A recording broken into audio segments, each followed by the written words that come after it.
the USIMG on my pursuit for medical residency in the United States. This is the third video on the series for interview prep. And um, as I promised, we were going to talk about the word honesty. So, as we all know, honesty is important in every aspect of life. The interview isn't the exception. So, I know that we can read and go through a lot of information in the internet, and sometimes you will be honest on a certain topic, and someone will tell you you shouldn't say that. You should probably say this. What do you think about this? So you start thinking, and you're like, I think that sounds okay. But something inside you doesn't resonate. So remember that everything you say, everything you share, has to go along with your essence. So maintain your essence, and the only way to do that is being an honest person, because you are going into a residency that will be probably at least 1 year if you're doing a preliminary course, and probably 2 or more years depending on what you're doing. So this is sort of like a marriage. So they'll see you as, is he fit for us? Can we live with this person? And can we tolerate this person for 3 years? So that is where you have to be an honest person. You have to go, as I said in a previous video, go where you are celebrated, not where you are merely tolerated. So this will save years of your life, and this will save a lot of stress if you're yourself. If you are accepted being yourself, probably when you get there, you'll keep on being accepted. But if you have to put on a mask and interview being someone else, and you get accepted into this program, and then eventually you'll take your mask off in the program. So there might you might find resistance, and you might think, what's happening?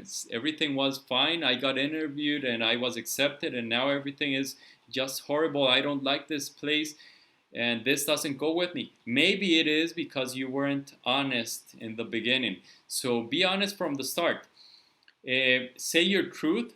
Of course, there are some things that you maybe shouldn't say, or you should think on how you say them. For example, when you're talking about negative things, learn when to talk about a negative, because if you're going to talk about something negative and you only have 15 to 20 minutes to talk about yourself, you know that you have improved some of your negatives. So talk about a negative you have already worked on. Don't talk about something which might be negative, which you have never worked on, or you're just discovering, because they will ask themselves, okay, so you have, yeah, that's negative for sure, but you're not showing me how you're overcoming this and how you are working your way through it. They want people that can work their way through it, that have critical thinking, and that's what you have to show them, being honest. So an example of honesty, why was I thinking about this? Because the other day I was practicing while I was washing the dishes, and I was just asking myself, like, so Charles, tell me about your hobbies. And I just started talking, and when I noticed all the dishes were clean, or all the dishes were with soap, and I just had to rinse them off with water, and I was thinking, like, that's strange. Did I really clean these plates? Or did I just throw soap on them? Why did that happen? Because I was being honest. I was just flowing. So that's a term I'll probably talk about in the next video, the, the capacity to flow. You have to be honest, and you have to just go with the tide, be adaptable, be flexible, and know your way through being yourself. If you're not yourself, you'll find all sorts of obstacles, and most of these obstacles will be self-imposed. So don't try to start making up things out of the blue.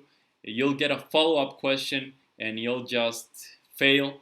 and you'll be interviewed by someone else, and you'll say a different story that doesn't go with your um, with whatever you are trying to convey, and then they'll sit down and they'll talk about you, and they'll just say, that's strange, he told me he thought he did like outdoors, for example, and the other person will be like, strange, he told me he liked metropolitan areas and didn't like to go spend time in the outdoors. So that right there is a red flag. Be yourself. You get the point. Probably no one will be interested specifically if you love or don't love outdoors. But if you do that, of course, they'll say something isn't right. And when something isn't right, we have a red flag right there.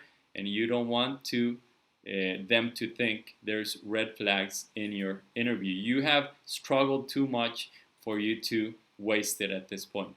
So that's it for this video. Hope it's 5 minutes, and next video will be about the state of flow. So thank you very much.